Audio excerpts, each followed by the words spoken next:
So hello everyone, সকাল থেকে আমি ভেবেছি যে আমি প্রতিদিন এবার একটা ভ্লগ দেওয়ার চেষ্টা করব, যেটা ডেইলি ভ্লগ হয় আর কি। তো আজকের ভ্লগটা আমি এখান থেকে শুরু করছি।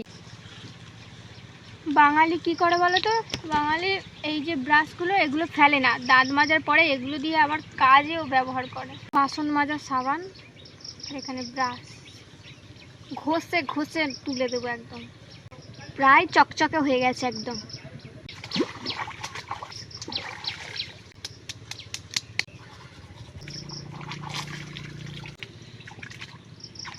সকালে একঝুল বৃষ্টি হয়ে গেছে, আবার এখন আবার টিপ টিপ করে বৃষ্টি পড়ছে, মানে সারা দিন লেগেই আছে। আর বর্ষাকালে প্যাচ প্যাচে কাদা চারিদিকে, ভালোই লাগে না। সারা দিন কি বলো তো, বাড়ির সামনে পাওয়ার টিলারের ধর ধর করে আওয়াজ হচ্ছে, কারণ মাঠে চাষ হচ্ছে না, সবাই হাল করছে। শান্তি নেই জীবনে। আমার জন্মদিনটাও ঠিক টাইমে পড়ে, এই শ্রাবণ মাসে, বর্ষাকালে। না কোথাও যেতে পারবো না ঘুরতে পারবো, আবার চাষের কাজ শুরু।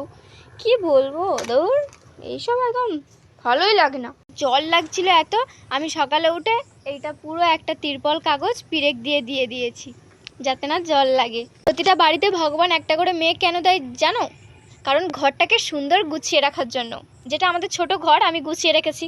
আমার ভাই মানে প্রতিটা বাড়িতে ভগবান একটা করে ছেলে দেয়, ঘরটাকে গোবর মার্কা করে রাখার জন্য।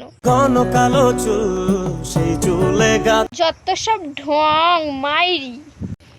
আমার ফোনটা তো খারাপ হয়ে গেছে, তো আমি ভাবছিলাম যে ভিক্ষা টিক্কা করে আর ফোন একটা কিনবো দুর্গাপুজোর সিজনে। এখন দেখছি ট্রেনে পা দিলেই 2000 টাকা ফাইন।